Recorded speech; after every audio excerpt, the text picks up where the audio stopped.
In front of me is CUBOT King Kong 7, and today I would like to show you how you can turn on or off automatic screen rotation. Begin by going into Tab menu and looking for Auto Rotate shortcut. When you find it, click on it.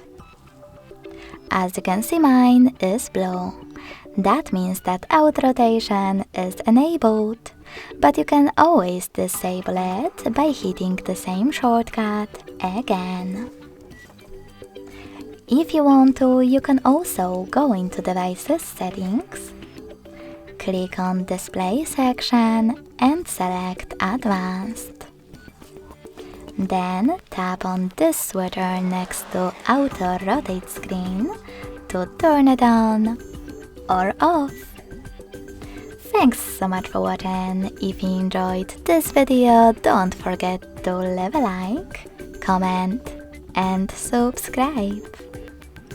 Bye!